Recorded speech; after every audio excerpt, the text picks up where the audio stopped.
7 de la tarde y comenzamos ya reunión de pauta. Gracias por acompañarnos a esta hora, a los que se están sumando a nuestra sintonía. Bienvenidos a los que siguen desde Pauta Final. Comenzamos nuestro espacio de análisis, de conversación sobre los temas que están en la pauta durante esta semana. Bienvenidos a los que nos acompañan desde Antofagasta y nos escuchan en el 99.1, desde Valparaíso, desde Viña del Mar 96.7, desde Temuco también 96.7 y en Santiago el 100.5, pauta.cl por supuesto para los que nos pueden ver a través del streaming.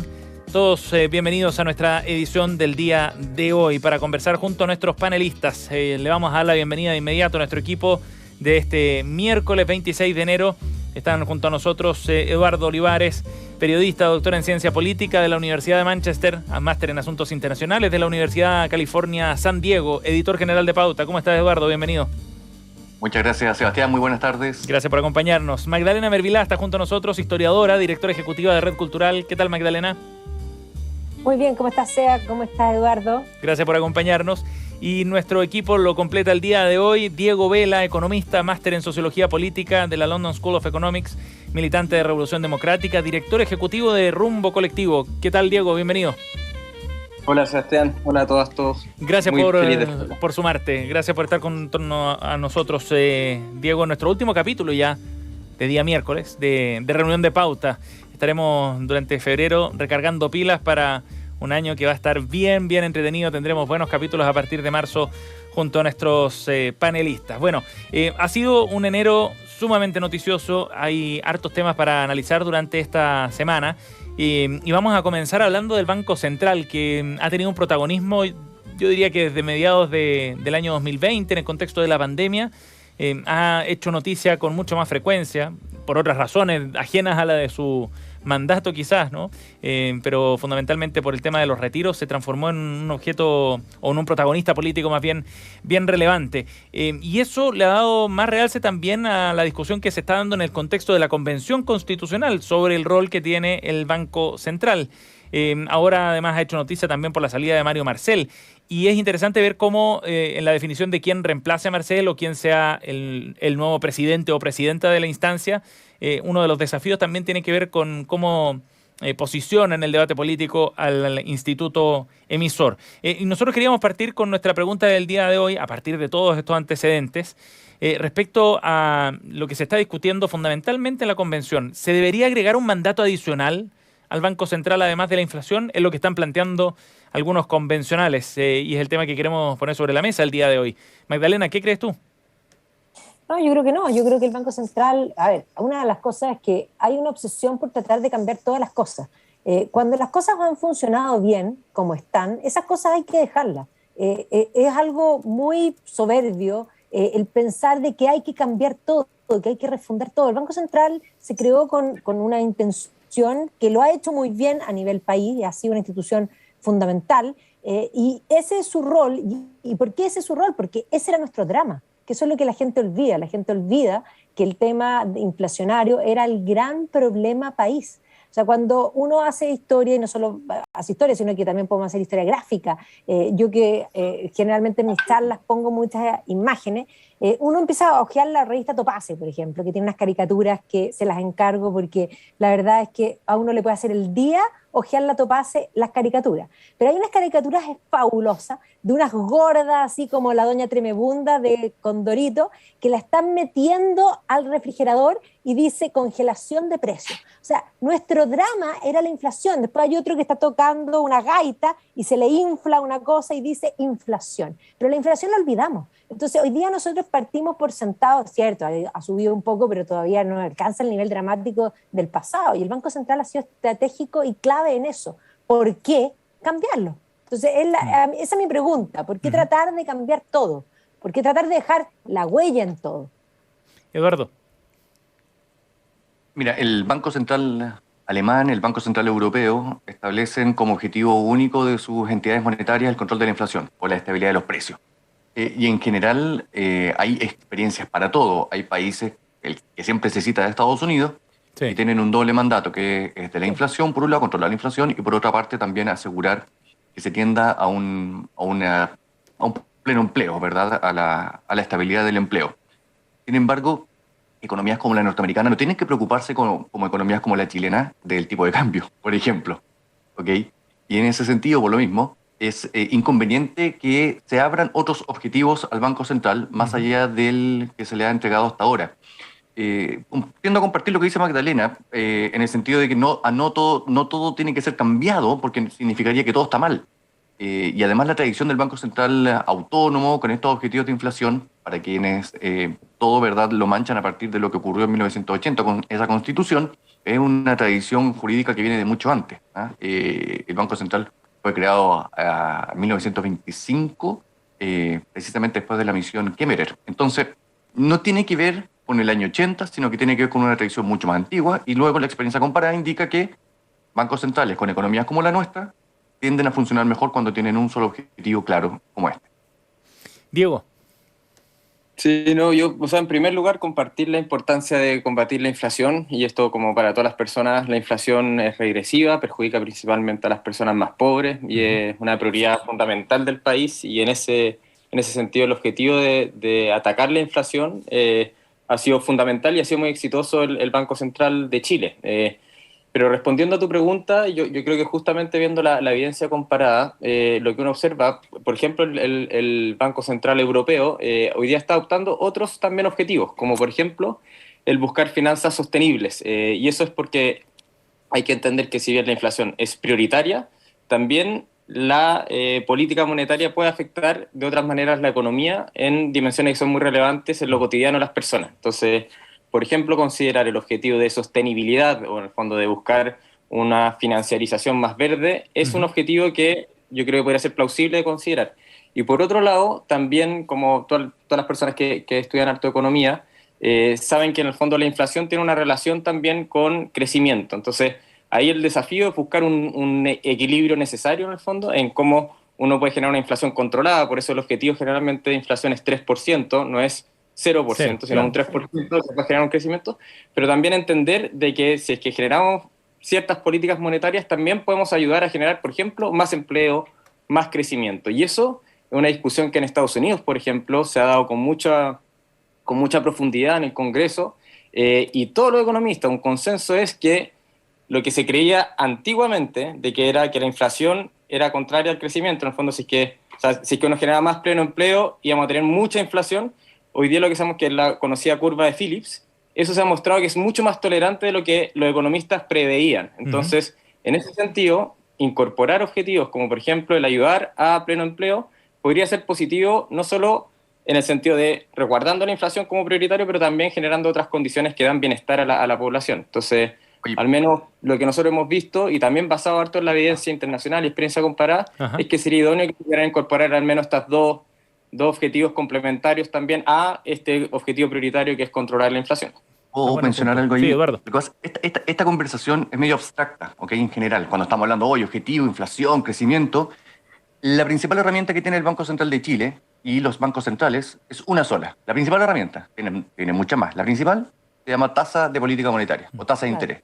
El Banco Central dice, ahora por ejemplo la subieron, ¿cierto? A 5,5. Sí. Claro. Entonces el Banco Central dice, yo tengo esta tasa, que es la que presto en cantidades importantes a los bancos de la plaza. Con esos bancos toman esta tasa como referencia para que luego yo, banco, les preste a las personas, vamos a decir, y a la empresa también, a personas y empresas, ¿ya? Esa es la manera en que los bancos centrales pueden afirmar o desencajar inflaciones y no inflaciones. No es que el Banco Central tenga una varita mágica para decretar cómo va a ser el crecimiento. El crecimiento viene a ser como una especie de efecto de segunda vuelta, después de todas estas cosas que estamos hablando. Entonces, cuando el Banco Central se le piden objetivos adicionales, se le está pidiendo que junto con chutear el córner, vaya y le pegue, ¿verdad?, con la cabeza para meter el gol. Es bien difícil. Diego, ¿qué dice tú al respecto?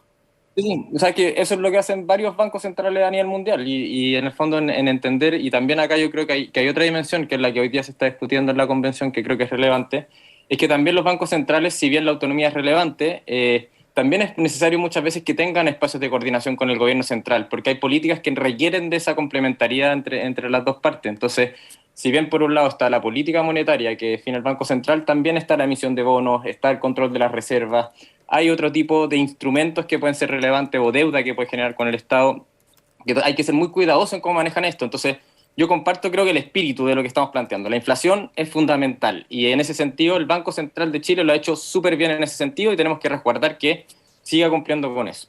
Pero hay otras consecuencias que tiene la política monetaria que son muy relevantes, no solo para el bienestar de la persona, sino también para el futuro que vamos a vivir como humanidad en cuanto a crisis climático y donde, no sé, pongo el ejemplo del Banco Central de Estados Unidos, que no es una locura, que digamos, no sé, pongo el ejemplo del Banco Central, por ejemplo, de la Unión Europea, que están adoptando, o sea, el Banco Central de Estados Unidos ya tiene el objetivo de pleno empleo, pero el de la Unión Europea, por ejemplo, está adoptando hoy día estos objetivos más sostenibles, que se hacen cargo también de las problemáticas que estamos enfrentando como sociedad. Entonces, en ese sentido, yo creo que aparte contamos con un nivel de solidez institucional en el Banco Central que yo creo está a la altura del desafío que se puede generar. Entonces, en ese sentido, yo no lo veo tanto como un objetivo contrario, sino como objetivos complementarios que pueden avanzar en la misma línea. Magdalena quería agregar algo.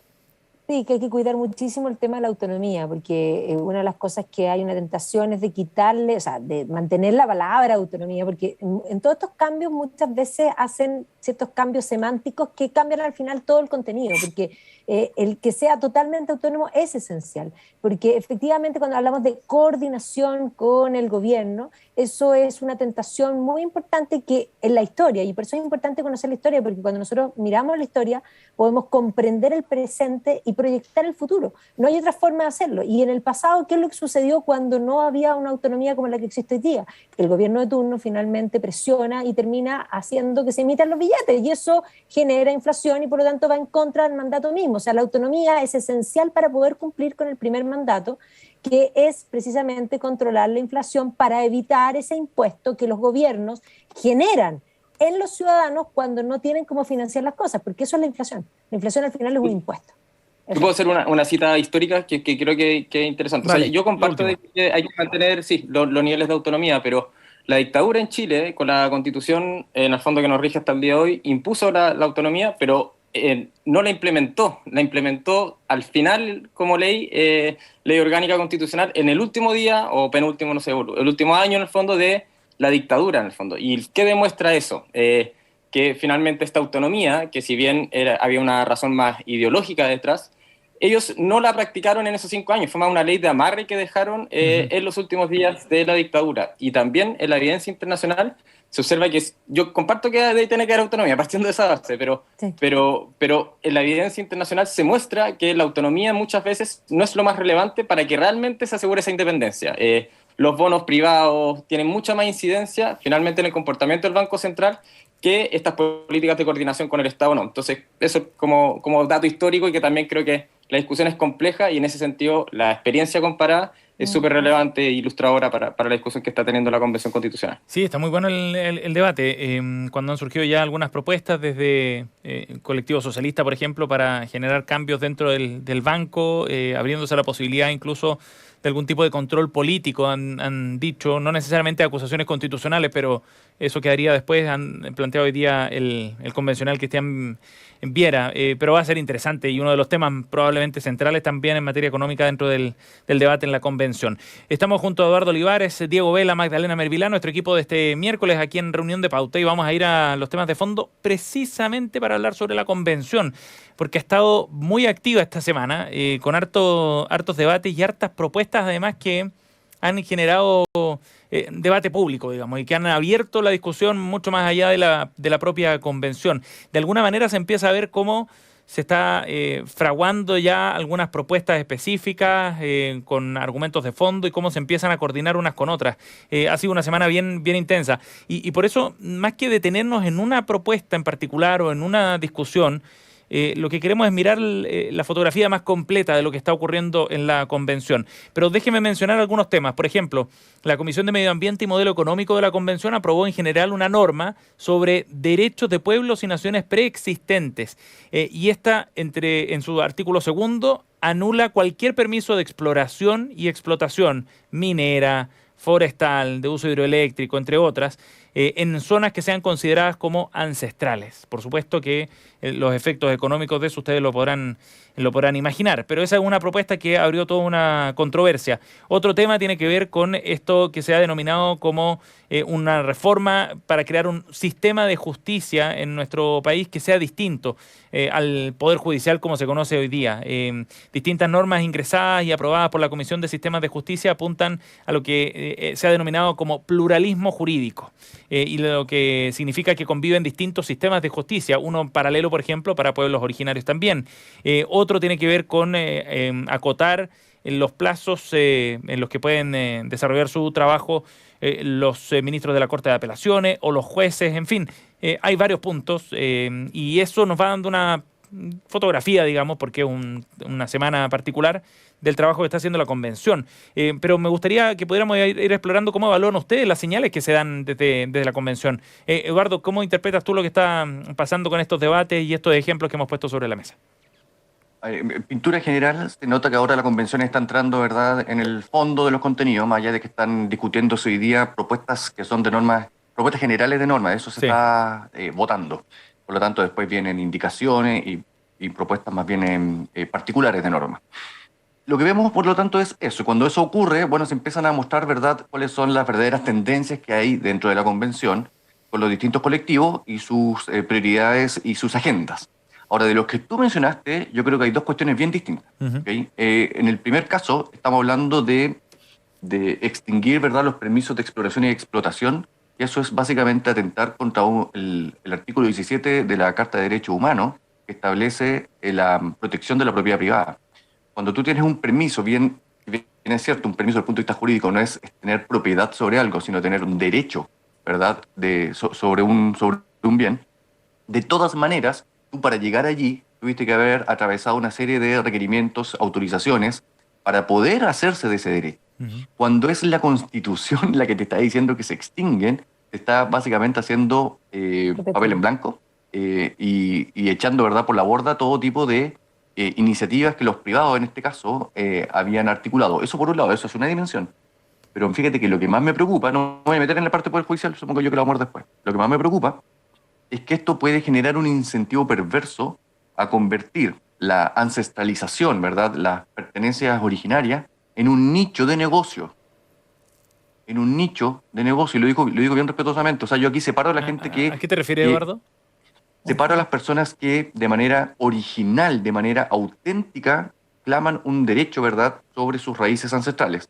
Eso, en la mayoría, no lo toco. Lo que voy es que puede haber un incentivo a un nicho de negocio en que algunas personas comiencen a ver que en alguna dimensión puede convenirle desde el punto de vista material reclamar para sí derechos ancestrales que de otra manera, sin esta constitución, no hubiesen pedido. Eso es un temor que tengo. Magdalena. Bueno, ese temor que plantea Eduardo es un temor muy válido en el sentido de que ya vemos desde que se constituyó la convención como tal, que una de las pulsiones que estaban detrás era terminar con la igualdad ante la ley, como tal y cual, porque desde ya los pueblos originarios están sobre representados a un nivel superior. O sea, ahí lo que vemos en la convención no es una fotografía de lo que es la nación para nada, y de lo que son las personas. Tiene una sobre representación que va más allá y que evidentemente hace que no haya una igualdad entre la ley, que los votos de las personas no valen lo mismo, así de simple. Y eso que los votos no valen lo mismo también se va hacia otras cosas. Todo esto que es la discriminación positiva, que se ha aplicado en muchas partes a nivel internacional, es discriminación también, y por lo tanto hace que haya ciudadanos de distinto calibre, que algunos valgan más y tengan más derechos que otros, lo cual es tremendamente peligroso. Se abre una puerta muy complejo, y desde ya, por supuesto, la mayoría, los que instrumentalizan todas las causas, siempre están buscando, y cuando dice Eduardo un nicho de negocio, están buscando un negocio. Ustedes no piensen que están pensando Magdalena, en el bien común, están pensando en su bien común, y tú ves, en su bien personal. Y tú ves eso en varias propuestas, no más allá de esta en particular. No, en varias propuestas, y creo que es una pulsión que estaba desde el inicio. Y ciertamente en una de las polémicas que hubo esta semana con respecto a las prebendas, digamos, y a las cosas especiales que tiene una persona por ser, digamos, de pueblo originario, que ojo, ser pueblo originario no basta con, no es sanguíneo, no es necesariamente sanguíneo. Hoy día existe el concepto de la autopercepción, por lo tanto yo también me podría autopercibir, y si alguien de un pueblo originario me invita y yo me autopercibo, soy también, y por lo tanto tengo acceso a esas prebendas. Entonces, ¿dónde está el límite? No hay. Diego. Sí, o sea, yo creo que estamos mezclando cosas en la discusión, porque creo que hay una cosa que es la representación de pueblo originario en la Convención Constitucional, que yo creo que es muy valorable, muy positiva. En el fondo, pueblos que siempre se han visto excluidos del espacio institucional político, y no solo pueblos, también personas independientes, mujeres, en el fondo, y que creo que la Convención, varios estudios lo muestran, es como el órgano político más representativo que hemos tenido en nuestra historia de la diversidad del país. Yo creo que es positivo, y algo que ojalá deberíamos buscar, que el futuro régimen político que tengamos sea reflejo más del Chile diverso que tenemos, porque permite que esas diversidades salgan. Pero entrando como al articulado, yo creo que hay un elemento que es de fondo. Yo comparto las precauciones o temores que plantea Eduardo, y yo creo que por lo mismo es importante precisar para esto, para el Poder Judicial, hoy día se están discutiendo las normas en su nivel general, en el fondo. Y eso para aprobarse necesitan mayoría simple. Después van a discutir, después van a empezar a discutirse en particular, y una vez que se aprueben van a pasar al Pleno, donde van a requerir 2/3 para ser aprobada. Entonces, claro, a lo que hoy estamos comenzando el partido de fondo recién, que en el fondo, o el segundo, o sea, como antes definimos las canchas, recién está empezando eso. Entonces, si bien yo creo que es súper bueno discutir y sobre estos temas, y por lo mismo levantar alerta y hacer discusión pública, no como lo hizo la Corte Suprema, yo creo, pero más allá de que comparto como el planteamiento que levantan, pero eso por otro tema que podemos discutir después en profundidad, queda mucho por andar. Y ahí al menos yo creo que es fundamental que se asegure, o sea, la propiedad del Estado sobre estas cosas, y que sea garantía del Estado poder entregar concesiones, y que tenga la potestad para poder entregar concesiones sobre la extracción de estos recursos. Lo que hoy día yo creo no se asegura de buena forma es justamente cumplir con el artículo 169 de la OIT, que es la consulta previa con participación previa de los pueblos originarios. Yo creo que ahí hay un elemento que es fundamental justo hoy día que comenzó la consulta indígena por parte de la Convención, de que eso realmente sea asegurado y sea realmente incidente y vinculante, que es hoy día algo que no está funcionando, y así se puede buscar justamente el considerar a los pueblos y realmente las culturas ancestrales dentro del desarrollo que tengamos como país. Y por eso también empezar a hablar de distintos modelos de desarrollo, entendiendo de que hay concepciones distintas dentro de nuestro mismo país de qué entendemos por bienestar, por buen vivir, y esas cosas, esa diversidad debería poder incorporarse para poder dar mayores libertades justamente a las comunidades en cómo se organizan. Está bueno el punto específico sobre ese tema, pero sabes que me gustaría tomar tu analogía futbolera, para seguir con esa proyección, porque es verdad, aquí viene todo un proceso largo de debate, todavía de deliberación en el Pleno, el umbral para aprobar estas normas es altísimo y probablemente no se alcance para muchas de estas normas. Pero siguiendo con tu analogía, esto es como si en el minuto 15 del debate, del partido de fútbol, algunos estuvieran entrando con la pierna en alto o pasados de rosca, digamos, en el ímpetu, por ejemplo, con el que están jugando el partido. Y eso genera que algunos de los espectadores en las tribunas también, reaccionen a eso, ¿no? Para seguir con la analogía, no sé si está funcionando bien, pero me da la impresión de que lo que estamos viendo es que los hinchas que están en la tribuna, los gremios, por ejemplo, empresariales que reaccionaron a esto, la misma Corte Suprema podría considerarse uno de esos espectadores que está mirando el partido también. Están diciendo, chuta, oye, ¿qué está pasando acá? El partido se está caldeando, o no sé, nos están faltando el respeto, o vaya a saber uno qué reacciones están teniendo ahí en la tribuna. Pero a lo que voy es que empieza a generar un ambiente también, y me gustaría saber si ustedes ven eso como algo preocupante, Diego, para seguir con la analogía, si es que ven que se puede estar generando un ambiente como de rechazo, no rechazo al final, sino que rechazo a los debates y a las visiones que se están planteando. Al momento, exactamente. Yo creo que es buena la deliberación sobre estos temas, y que estemos discutiendo estas cosas me parece un lujo para el país. Y yo creo que lo que estamos acostumbrados muchas veces era que llegaba la FIFA, en la analogía futbolera, y terminaba el partido y decía, ganó 5-0 los poderosos de siempre, reduciéndolo como una... Y yo creo que hoy día lo que es interesante es que se está generando esa discusión pública. Y se está jugando el partido, ¿no? Y por lo mismo tenemos que ser muy responsables en cómo avanza este proceso, y creo que está bien que discutamos estos temas, y está bien que los pueblos originarios se organicen y velen y busquen avanzar en estas dimensiones, como también los empresarios puedan plantear sus planteamientos, pero entendiéndose en una cancha de mayor igualdad, que Vale. era una que no estábamos tan acostumbrados antes en el país. Esa, como mañana juega Chile también, entiendo que a varios no gusta el fútbol, pero creo que es positivo y es sano, Ajá. sobre todo porque a mí me pasa que nosotros apoyamos en varios temas la Convención Constitucional, se están discutiendo reformas que para mí son más relevantes que quizás 3 gobiernos, o sea, como reformas de largo plazo que van a afectar la estructura del país, que en nuestra historia del país significaron guerras civiles, y se están discutiendo en un plazo de 1 año, y por lo mismo es muy relevante que tengamos esta deliberación pública, que la gente pueda participar. Por eso se está comenzando fuertemente con los cabildos, existieron las iniciativas populares de norma, para entender que este proceso realmente sea nuestra prioridad como país, porque va a ser muy relevante en el Chile que construyamos en los próximos 30 años. Eduardo. Oye, guerras civiles, no sé cuántas hemos tenido, es como en plural, ¿eh? Aparte la del 91, bueno, pienso, no sé, la batalla del Ircay, no sé, se me ocurre, Magdalena, ¿verdad? Pipiolos versus pelucones. Bueno, para seguir con las analogías, ya que están buenas, puede ver que hay algunos espectadores, sin embargo, que están en el palco, mientras otros están en las graderías comunes y corrientes, o bajo marquesina. Uno de esos espectadores es el Poder Judicial.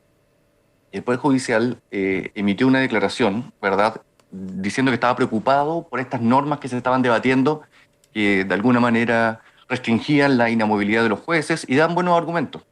Sí. Sin embargo, voy a decir una frase que es como de galletita china, o de una cita a Paulo Coelho, no sé, pero muy mala lo que voy a decir.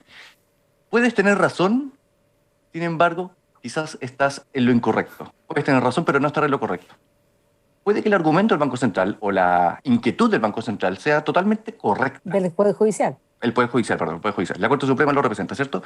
Puede que tenga toda la razón.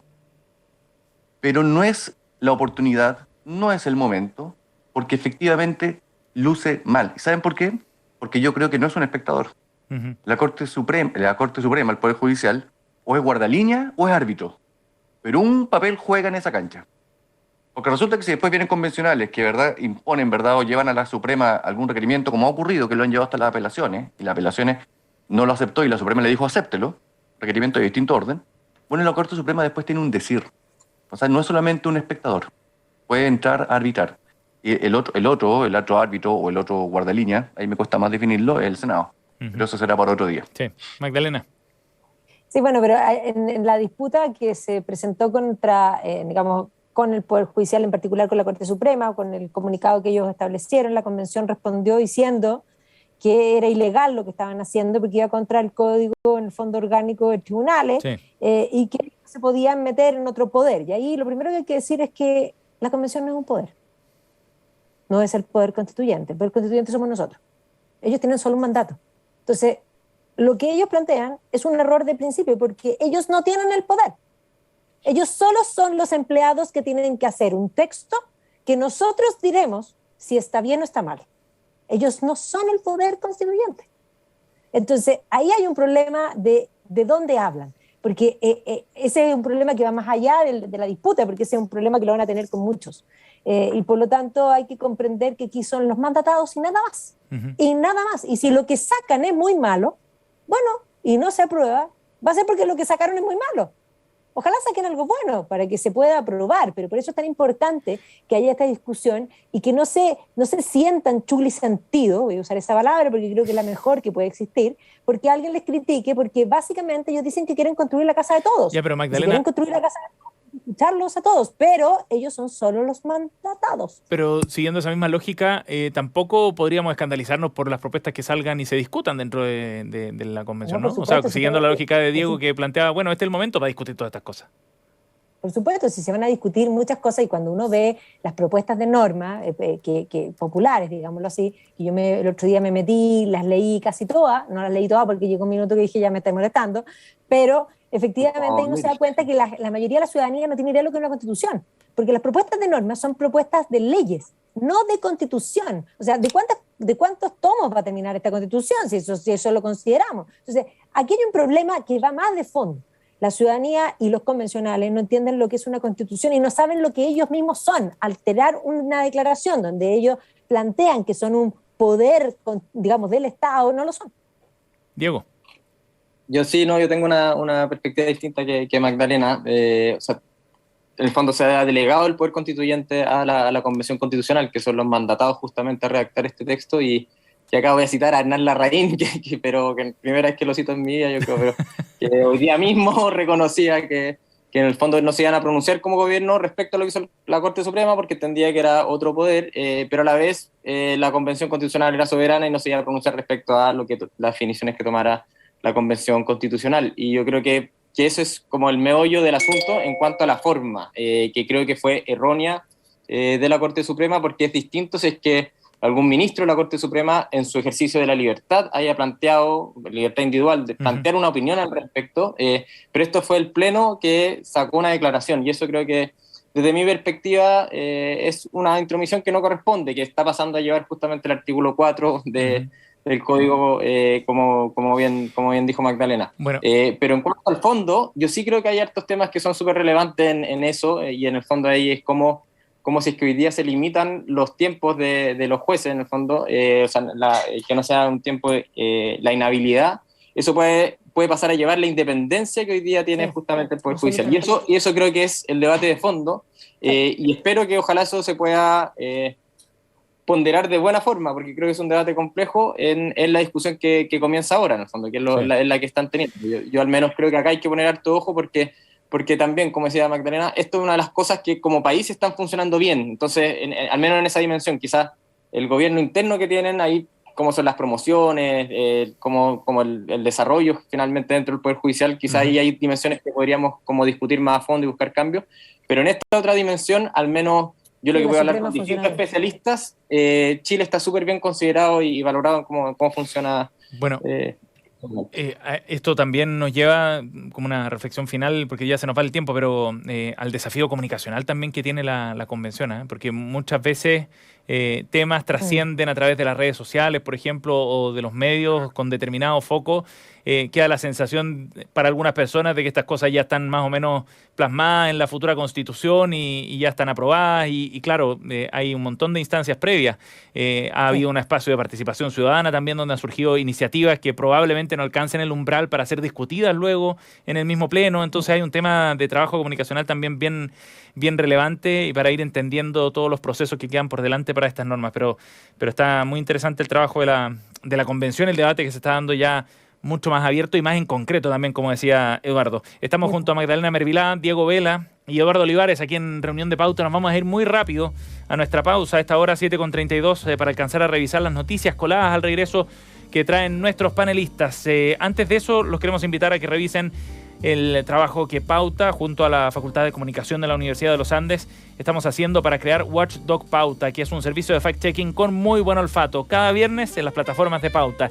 Y si quieren tener precisamente más claridad del análisis jurídico, del trabajo que está desarrollando la Convención, no se pueden perder en nuestro sitio pauta.cl, Derecho a la Convención, un programa enfocado precisamente en explicar el trabajo que está desarrollando la Convención Constitucional. Vamos al corte y volvemos.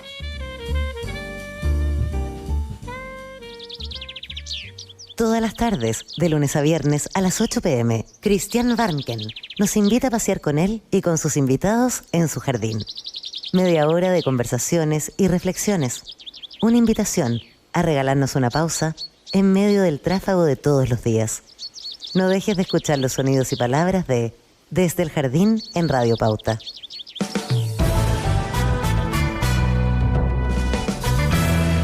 De lunes a viernes, entre las 7 y las 8:30 de la mañana, escucha a John Miller, Gabriela Valenzuela y Gerardo Gómez en Primera Pauta.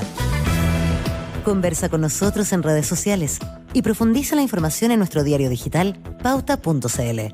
Pauta. Hablemos de verdad.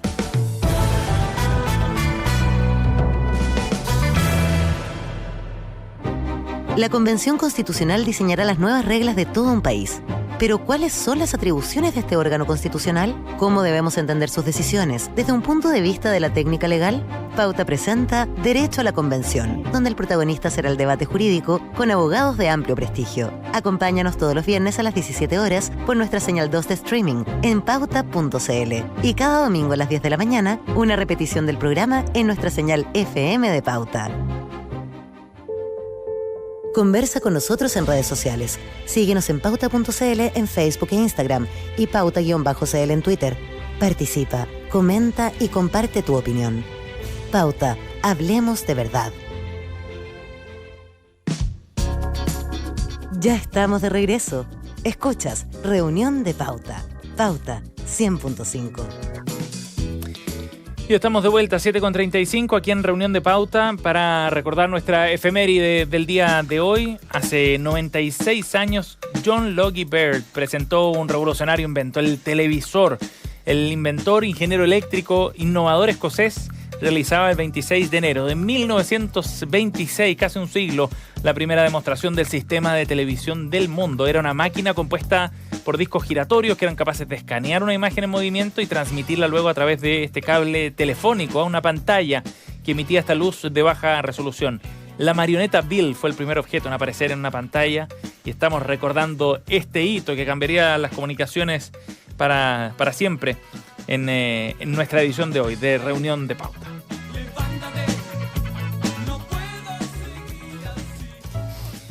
Bien, vamos a revisar las noticias coladas de nuestros panelistas. Eduardo Olivares, Diego Vela, Magdalena Mervilá están junto a nosotros aquí en Reunión de Pauta. Hay temas bien interesantes para analizar el día de hoy. Partamos por lo que nos trae Diego para analizar un reportaje de CIPER Chile que revela que la fundición de Enami en Paipote, esto queda en Copiapó, ¿no?, rebasó la norma de calidad del aire casi en un 500%.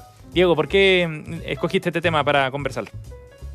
Sí, no, es porque a pesar de este reportaje que no haya aparecido en los medios como más masivamente, muestra un poco cómo nos estamos acostumbrando y normalizando de que se pueden matar vidas y vulnerar también los derechos de las personas por objetivos quizás contrarios, como generar solo riqueza desde la gran minería. Es súper, va a fondo el reportaje en sí, pero ojalá ahí lo puedan revisar, pero muestra cómo también los índices que comunicaban la empresa, las autoridades eran manipulados. En Tierra Amarilla se ha mostrado cómo la gran minería ha usado muchos instrumentos como corrupción y otras cosas también justamente para poder aumentar la contaminación. Y lo pongo más en relieve porque creo que es justamente ver cómo hoy día tenemos la oportunidad de cambiar primero las atribuciones que tenemos, las normas, y evitamos que se siga matando gente por el desarrollo económico, porque eso no es desarrollo, eso no genera bienestar. Yo vivo en la comuna de Puchuncaví y observamos acá los índices de cáncer, los índices de también autismo en los niños, y hoy día justamente lo que deberíamos buscar es como un gobierno, pero también una convención constitucional, puede entender que podemos tener un desarrollo armónico, en el fondo generar más prosperidad para las personas, pero eso no tiene que ir en contra de la vida de las personas y tampoco del medio ambiente. Entonces, ahí invito a ver la noticia en CIPER, pero ojalá que este tipo de cosas no nos sean indiferentes y que solo nos importen cuando nos afectan a nosotros. Sino hoy día en Chile gente está muriendo por la contaminación que se está generando desde el extractivismo y otras empresas en Chile. Bueno, y aquí en este registro, CIPER, a través del acceso a una serie de documentos, constata precisamente que esta fundición excedió estos límites de dióxido de azufre y resalta que es uno de los mismos elementos que años atrás provocó desmayos de niños en Puchuncaví, donde opera esta fundición de Codelco, a la que hacías alusión también tú, Diego. Eduardo. La fundición de Codelco es la de Ventana, la que está cerca de Puchuncaví. Y Ventanas antes pertenecía a Enami. Enami es la dueña de la fundición de Paipote. Y Paipote es una comunidad, no es un pueblo, es una especie como de campamento que está a unos 5 kilómetros de Copiapó. Y la conozco muy, muy bien, como no se imagina. ¿Okay? Yo vivía en Copiapó. Y ese lugar, en la época en que yo no sé si Diego había nacido, tuvo también un episodio crítico parecido. Tenía también altas emisiones de dióxido de azufre que llegaban hasta Copiapó. Y cuando yo era un tierno secundario, estoy hablando del año, en la enseñanza media, tipo 93, 94, 95, no sé cuál año fue, hubo una gran concentración precisamente de protestas en Copiapó por los gases que llegaban desde Paipote, desde la chimenea de Paipote. Nos unimos los escolares, la sociedad civil, en fin, esto es para que, te lo digo con todo cariño, pero para que la gente del Frente Amplio no piense que las manifestaciones sociales partieron en el 2006 y el 2011. De acuerdo, varios somos conscientes de eso. Con cariño lo digo. No sé si habían nacido de hecho en el 93, 94, 95, pero en esa época nos juntamos y bueno, y Paipote, a través de Enami, tuvo que cambiar su chimenea. La famosa chimenea que tú mostrabas, ¿verdad?, en el reportaje, para los copiapinos es un símbolo incluso de la ciudad. ¿Okay? La tuvieron que cambiar todo, bueno, el sistema de ventilación. Y eso fue carísimo. Pero bueno, con eso claramente hubo un par de décadas de descanso. Tanto así que es ahora que está nuevamente surgiendo esta noticia. Estas noticias son bien conocidas. Así como a la gente de Puchuncaví no les puede resultar nada extraño lo que ha ocurrido, ¿verdad? Que todo el mundo se enteró después de décadas en que Puchuncaví y Quintero sufrieron todo lo que han sufrido. En Copiapó tampoco. Esto impresiona a nadie. Y evidentemente que con nuevas reglas, con nuevas conciencias, además, estas cosas deberían tender a solucionarse y no se pueden aceptar que haya, por cierto, información vulnerada, secreta o tergiversada por parte de las autoridades de la empresa. Claro, eso es lo que se plantea, que hay adulteración de los datos, precisamente. Magdalena. Sí, no, aquí hay que tener en cuenta lo siguiente, todos los casos que estamos citando son todas empresas estatales, no es menor, porque una de las cosas que se busca es que a través del Estado se solucione esto, y pareciera ser que es el propio Estado el que termina vulnerando porque se siente tranquilo. Estoy cierta que las empresas privadas están súper preocupadas, muchas, por lo mismo, porque les cae la ley sobre encima de tratar de aplicar tecnología y poder de alguna manera avanzar en una producción más sustentable. Pero pareciera ser que el Estado, ojo, es el que se siente más tipo libre de poder hacerlo. Así que ojo, porque aquí también hay un tema que tiene que ver por una parte con lo ideológico que se cruza. Yo no estoy diciendo que esto no sea real, es absolutamente real, pero finalmente cuando son ellos los que controlan tienen como el chip libre de poder hacerlo en desmedro económicamente del resto. Entonces al final, ¿qué les importa? ¿La sustentabilidad o la economía? Y parecía ser que al Estado le importa más la economía. La noticia colada que nos trajo Diego Vela para el día de hoy está en Ciper Chile, en la portada como titular principal, por si alguien quiere ver en detalle esta investigación del periodista Rodrigo Verdejo. Vamos a ir a otro tema. Eduardo Olivares nos trae una noticia colada también interesante sobre el proceso de instalación para el próximo gobierno. Muy interesante porque es un artículo de pauta además, pues Eduardo, digámoslo. Recoge las cabezas del equipo tributario, este artículo que busca recaudar el próximo gobierno, se refiere el 8% del PIB en 8 años. Un desafío enorme y un equipo aquí bien contundente también para llevar a cabo ese proceso. Eduardo. Bueno, esto es un artículo que escribió Marcela Gómez y lo traje, mira, francamente lo traje de puro cariño, además, que le tenemos al otro panelista, ¿verdad?, de este día, que es Nicolás Bome, porque es la persona que en este artículo, ¿verdad?, se le circunscribe a la calificación de institucionales, de equipo tributario institucional, claro, que son de alguna manera los arquitectos de la propuesta tributaria de Gabriel Boric. Nicolás Bome, José Miguel Alvarado, Diego Riquelme, George Lambeth, todas personas del Frente Amplio, del Partido Comunista, algunos de ellos independientes, que están tan involucrados en la propuesta de Boric que son las personas que luego estarán encargadas de hacer cuánto de lo que el programa, el conocido programa que parece a la Biblia últimamente, si alguien lo critica era un sacrílego, plantea la idea de verdad de tener como meta de recaudación el 5% del PIB en la administración de Boric, que no tiene cómo cumplir, y 8% en 8 años. De eso solamente me quedaría más bien con algo que claro, que por la dimensión del artículo no se alcanza a abordar, que apunta a cuál va a ser el nombre que llega a impuestos internos.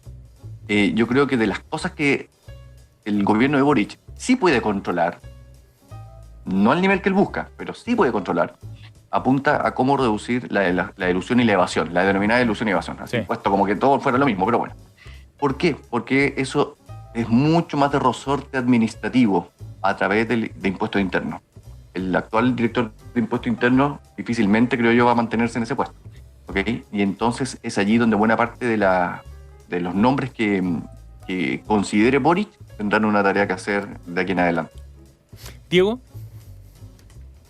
Yo creo que es un enorme desafío y este es un aspecto fundamental. Nosotros hemos planteado en todo momento, o sea, el presidente electo en su programa, pero también desde el Frente Amplio, lo importante de asegurar sostenibilidad financiera, cosa que no hemos visto tanto en este gobierno y fue una de las grandes dificultades que tuvo la PGU para poder financiarse en un fondo de sostenibilidad fiscal. Y ahí yo creo que los nombres que están son gente con mucha expertise, con mucha experiencia, los posibles nombres que al menos han salido por la prensa. También para poder asumir el impuesto interno hay gente que ha tenido la experiencia de implementar reformas tributarias de alta complejidad acá en Chile. Entonces yo comparto que es un desafío grande y que va a ser crucial para poder financiar también las reformas que se han planteado en beneficio social y que tiene que cambiar la lógica que actualmente existe en el sistema tributario, que en el fondo hoy día tenemos fuertemente un impuesto regresivo que es el IVA, que es quien finalmente aporta gran parte de la recaudación tributaria y deberíamos avanzar a un sistema más progresivo que justamente a quienes tienen más contribuyan más tributariamente al país. Y ahí, por un lado, están las deducciones y exenciones que son relevantes para eso, pero también hay otras dimensiones como impuestos patrimoniales, que también son súper importantes de poder considerar, o impuestos también a las personas que actualmente, por la integración del sistema, utilizan como crédito finalmente los retiros de la empresa y no terminan pagando efectivamente muchos impuestos. Ayer o antes de ayer, Oxfam, en conjunto con Ciudadanía Inteligente, sacó un estudio que justamente medía la desigualdad tributaria en Chile, y ahí se observa de que las personas más ricas en Chile deberían pagar un 32% de impuestos más o menos, y estaban pagando alrededor del 6%, si no me equivoco en la cifra, efectivamente. Y eso es algo que hay que corregir, justamente asegurar que realmente quienes tienen más terminen pagando más. Y es un desafío que el gobierno lo ve como un compromiso prioritario. Con la tasa efectiva, ¿no? Tiene que ver con la tasa efectiva de pago de impuestos. Magdalena. Sí, es súper complejo el tema porque efectivamente ese 8% del PIB en la cantidad, los 8 años es imposible. Pero más allá de eso, esta idea, yo entiendo que hay que, sin duda, para poder lograr todo lo que se plantea, hay que tener más o gastar menos, que no se ve el caso en el gobierno entrante que tenga ninguna intención de gastar menos, todo lo contrario, quiere hacer crecer más el Estado, por lo tanto va a gastar probablemente más en el Estado mismo, y por lo tanto ahí peor todavía, porque cuando se gasta más en el Estado, en el aparato, entra menos a las personas. Pero dicho eso, la única manera de solucionar esto es que, y porque nosotros siempre se mira y se aspira a los países desarrollados que tienen en el fondo una base impositiva que es mucho más alta. Nosotros aquí tenemos, y tiene toda la razón Diego, que es un sistema súper, digamos, no igual o inequitativo en el sentido en el que efectivamente, no solo por el IVA, porque el IVA lo pagamos todos, pero el global complementario lo paga un 18%. Y eso es imposible. En ninguno de esos países es así. El global complementario lo pagan todos. Proporcional, por supuesto. Y si fuese así, ahí sí habría. Pero el pretender que el 18% mantenga al 80% es inmensamente, no solamente, voy a decir la palabra correcta, es inmensamente injusto. Porque la justicia es dar a cada uno lo que es de propio suyo, y no es justo que el 18 mantenga todo el resto. Sí sería justo en justicia, y podría ser que todos colaboren, que los que tengan más colaboren más, en tanto todos colaboren proporcionalmente. Pero si eso no es así, la justicia no cabe en esa ecuación. Bueno, la noticia colada de Eduardo Olivares está disponible en nuestro sitio web, en pauta.cl, para profundizar quienes quieran echar un vistazo a este equipo que está conformando el gobierno entrante, las cabezas del equipo tributario de Gabriel Boric, la noticia colada que nos trae Eduardo Olivares. Y Magdalena Mervilá nos invita a ir a noticias del exterior para hablar de la reina Isabel II, que se convirtió en reina el 6 de febrero del año 1952. Este año cumple 70 años como monarca británica. Magdalena. Tremenda noticia, no solo por ella, porque es incluso la monarca más longeva, o sea, es la única que ha llegado a este jubileo a nivel histórico, o sea, va a ser historia. Desde ya el 6 de febrero no la van a celebrar en el Reino Unido porque dejan esa celebración para el verano, por lo tanto todo el jubileo, este es el año del jubileo, y efectivamente el Reino Unido tiene que tirar la casa por la ventana, además que ahora que han decretado que ya no hay pandemia, para poder justificar las fiestas de Johnson van a poder celebrar mucho más el jubileo, sin lugar a dudas. Johnson estaba celebrando por adelantado, parece. Por adelante, Johnson estaban celebrando por adelantado, exactamente. Una buena excusa. Pero entendamos que la reina marca, y yo los dejo a todos invitados porque para el día 6 voy a ofrecer, se me ocurrió ayer cuando estaba buscando la noticia colada, dije, esta va a ser la noticia, y el día 6 yo voy a ofrecer por la Red Cultural una charla sobre Isabel II, porque es una figura que realmente vale la pena ver, porque cuando uno entra en su vida, entra en la historia del siglo XX completo, porque efectivamente tiene 95 años y le ha tocado vivir todo, y por lo tanto es una figura súper interesante de ver, y cómo también ha tenido que cambiar el rol de la monarquía, porque la gente dice, bueno, y hoy día en el siglo XXI que se justifica una monarquía. La verdad es que la monarquía británica es uno de los mejores negocios del Reino Unido, porque genera más plata de lo que gasta, y por lo tanto eliminarla sería una estupidez por darse el gusto de terminar, y es un símbolo porque efectivamente en el tiempo se le ha ido quitando el poder. Y ella ha sido un emblema, yo no sé, de hecho creo que es más, nos va a llamar la atención el día que ella no esté, pagar en el Reino Unido y que haya un pound sin su cara va a ser algo tremendamente duro. ¿O no, Diego, que tú estuviste allá? Yo mañana tengo almuerzo en la embajada de Reino Unido, así que tengo ese Oh, Muy bien, muy bien, muy bien. Va a estar sabroso ese almuerzo, ¿eh? Sí. Va a estar bien conversado. Eduardo. bueno, a mí me tocó estar en el 2012, en el anterior jubileo, el Ya. jubileo de Diamante. Yo vivía en Manchester y como dice Magdalena, todo el año es una celebración. A ver, qué impresionante. Hacían de pronto actividades al aire libre en la ciudad. Se inauguraron obras, por supuesto, se fueron aguantando algunas de ellas para cortar la cinta ese año. La reina Isabel visitó Manchester, me acuerdo, y fue a inaugurar unos hospitales, entre ellos el Hospital St. Mary, que es donde nació mi hija. Entonces, al principio, para quienes estamos acostumbrados a las repúblicas, este fenómeno monárquico puede parecer medio extraño, pero yo tomo lo que dice Magdalena, no solamente desde el punto de vista económico, porque tiene toda la razón en relación con que lo que se gasta en la monarquía es muy superado por todos los ingresos que se reciben por el turismo monárquico, sino además porque ya aprendí que la reina es mucho más que la pura persona. La reina es la representación de la identidad nacional. Sí. Es decir, el Día Nacional de Inglaterra o el Día Nacional de los Británicos corresponde con este tipo de fechas. Y cuando tú hablas con los británicos conservadores, británicos liberales, más allá, por supuesto, que siempre hay un porcentaje de personas que no creen en esto, Sí. todos ven en ella se ven representados a sí mismos, se ven representados en lo que nosotros podríamos denominar identidad nacional. Es el mayor símbolo que existe, y sobre todo una reina que ha gobernado durante tantas décadas, ¿ok? Con mayor razón se ha penetrado los corazones de los británicos.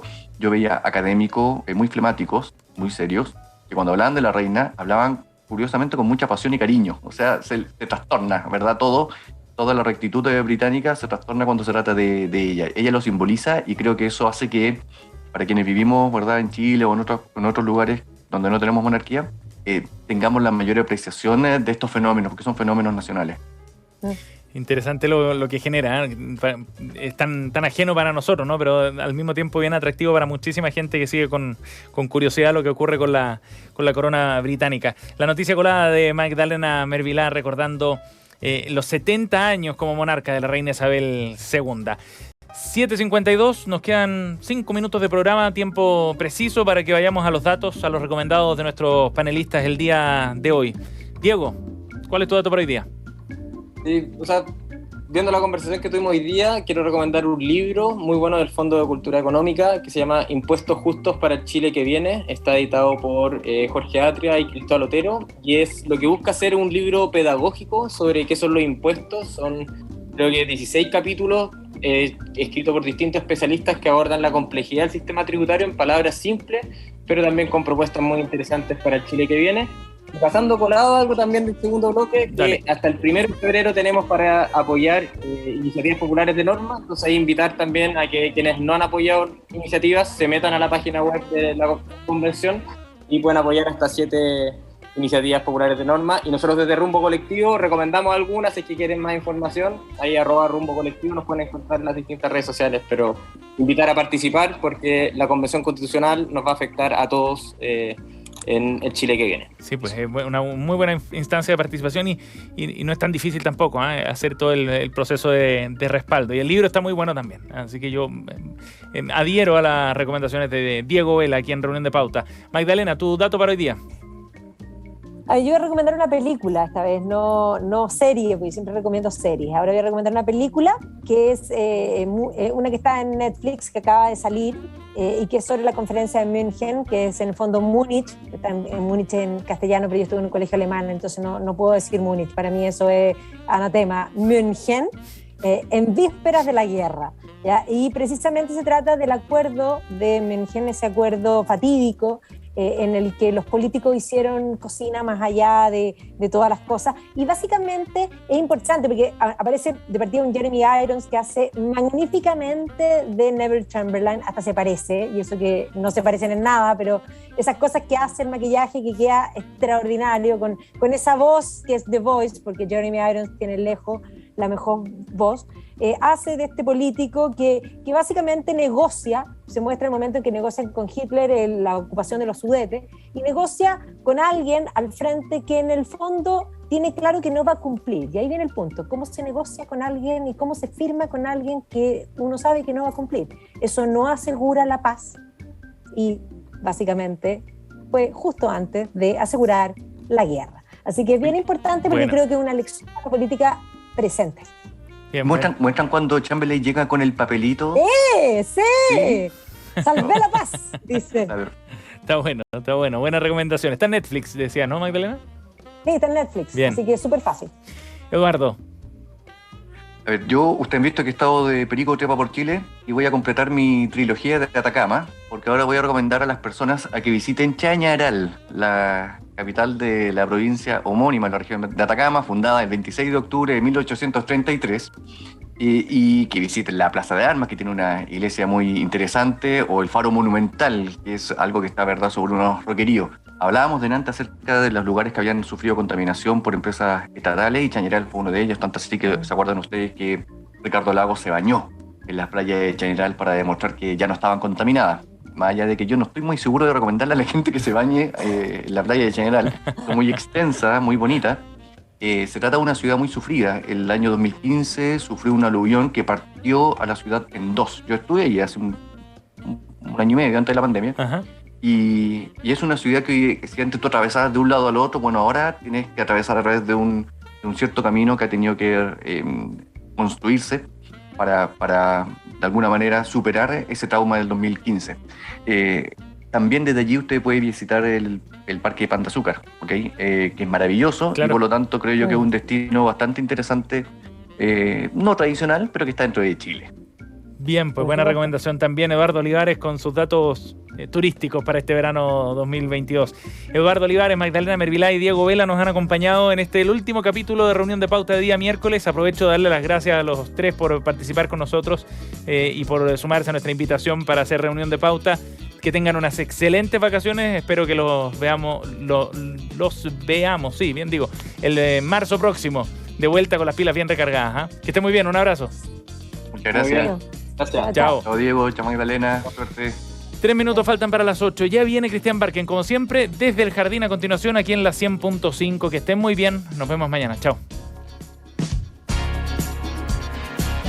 Acabas de escuchar